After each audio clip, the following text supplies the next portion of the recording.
बिस्मिल्लाहिर्रहमानिर्रहीम। Welcome to the inclined thinkers. आप information देख रहे हैं रिगार्डिंग द रैशनलाइजेशन। बहुत ही अहम अपडेट है। कल भी इससे रिलेटेड वीडियो बनाई थी कि किन लोगों का डीडीओ कोड चेंज होगा, किन लोगों का डीडीओ कोड नहीं चेंज होगा।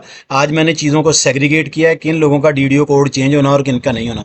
तो आप अगर आपका नाम सिस्पे पर आया और स्टेटस में सिलेक्टेड या वेटिंग के बाद आपका अप्रूव आ गया है तो ट्रांसफ़र आर्डर आपने निकालने हैं। यानी ट्रांसफ़र आर्डर निकालने और फरागत और हाजिरी रिपोर्ट के बारे में ये बेसिकली इन्फॉर्मेशन है जो मैं आपके साथ शेयर कर रहा हूं। नंबर 1, स्कूल इन्फॉर्मेशन सिस्टम यानी सिस ऐप पे अपनी पर्सनल प्रोफाइल लॉगिन करके आर्डर पर जो कोड दिया गया है इसको स्कैन करना है और आर्डर को डाउनलोड कर लेना है। ये पहला पॉइंट है। दूसरा पॉइंट क्या है, ऑनलाइन अपने स्कूल की टैब से फरागत पाएं और ऑनलाइन जिस स्कूल में आर्डर हुए हैं उसके स्कूल के टैब में आप अपनी हाजिरी दे दें, वहां पर ज्वाइन कर लें। यानी जिधर से ट्रांसफर हुई है वहां से आप लीव होंगे और जिधर आप गए हैं वहां पर आप ज्वाइन करेंगे। पॉइंट नंबर 3 है कि अपने ट्रांसफर आर्डर और हाजिरी और फरागत रिपोर्ट की चार चार कापियां जो है वो आपने अपनी रेलिवेंट अथॉरिटी जो है या ऑफिस जो है वहां पर आपने जमा करवानी है। उसके बाद क्या है, ट्रांसफर कराने वाले ऐसे असाजा जिनका डीडीओ कोड तब्दील नहीं हुआ है उनको अपनी सैलरी जारी कराने की ज़रूरत नहीं है वो, और जिन असाजा का डीडीओ कोड तब्दील हुआ है उनको अपनी सैलरी जारी कराना पड़ेगी क्योंकि पिछले कोड से उनकी सैलरी बंद कर दी जाएगी। अब देखें, दो किस्म की ट्रांसफ़र होगी आपकी रैशनलाइजेशन में। एक वो लोग होंगे जिनको एजी ऑफिस से अपना डीडीओ कोड चेंज करवाना पड़ेगा, यानी उनकी सैलरी बंद हो जाएगी, वो दोबारा अपनी सैलरी जो है वो स्टार्ट करवाएंगे, पुराना स्कूल उनकी सैलरी बंद कर देगा।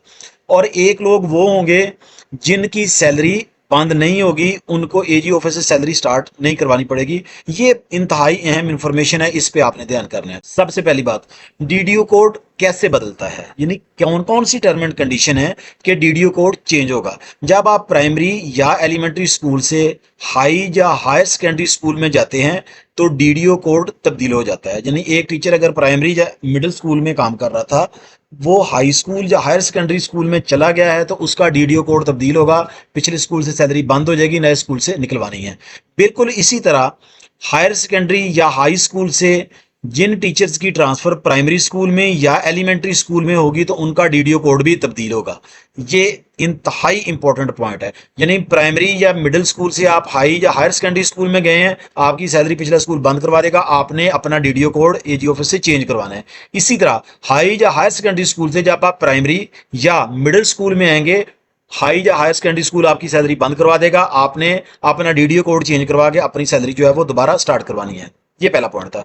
इसी का दूसरा पॉइंट क्या है, एक हाई हायर सेकेंडरी से दूसरे हाई या हायर सेकेंडरी होने से भी डीडीओ कोड तब्दील होगा। दूसरी बात क्या है कि एक टीचर हाई स्कूल में या हायर सेकेंडरी स्कूल में काम कर रहा था और जिस स्कूल में गया वो भी हाई या हायर सेकेंडरी स्कूल है। हाई स्कूल का टीचर दूसरे हाई स्कूल में चला गया, एक हाई स्कूल का टीचर दूसरे हायर सेकेंडरी स्कूल में चला गया, या दोनों में कोई भी कंडीशन हो तो पिछला स्कूल सैलरी बंद करवा देगा और आपने अपने नए स्कूल से अपनी सैलरी स्टार्ट करवानी है, आपका डीडीओ कोड चेंज होगा। अगली बात है, एक तहसील से दूसरी तहसील में या एक ज़िले से दूसरे ज़िले में स्कूल तब्दील होने की सूरत में डीडीओ कोड तब्दील होगा। जैसे मुख्तलिफ तहसीलें होती हैं, जैसे लाहौर की 5 हैं, इसी तरह फैसलाबाद की भी मुख्तलिफ तहसीलें हैं। जब किसी पीएसटी की या ईएसटी की ट्रांसफ़र किसी दूसरी तहसील में हो जाएगी, जैसे फैसलाबाद में तहसील समुंदरी है और तहसील फैसलाबाद है या तहसील जड़ावाला है, तो एक तहसील में दूसरी तहसील में जाएगा तो उसका डीडीओ कोड जो है वो चेंज हो जाएगा। इसके अलावा कौन सी कंडीशन है, अगर कोई फीमेल टीचर मेल विंग में काम कर रही है और बाद में वो ट्रांसफर होकर या रैशनलाइज होकर फीमेल विंग में चली जाती है तो उसका भी डीडीओ कोड चेंज होगा। इसी तरह इसके उलट भी है, यानी मेल विंग से फीमेल विंग में चली जाए या फीमेल विंग से मेल विंग में चली जाए तो उसका भी डीडीओ कोड चेंज होगा। अब डीडीओ कोड कैसे चेंज नहीं होगा, एक कंडीशन ये भी है कि डीडीओ कोड तब्दील नहीं होगा। वो कौन सी कंडीशन है, अगर एक पीएसटी या ईएसटी टीचर की ट्रांसफर जो है वो अपनी ही तहसील में हुई है तो उसका डीडीओ कोड चेंज नहीं होगा और उसकी सैलरी जो है वो बंद नहीं होगी। Thank you very much. कोई क्वेश्चन हो तो या कंफ्यूजन हो आप मुझसे पूछ सकते हैं।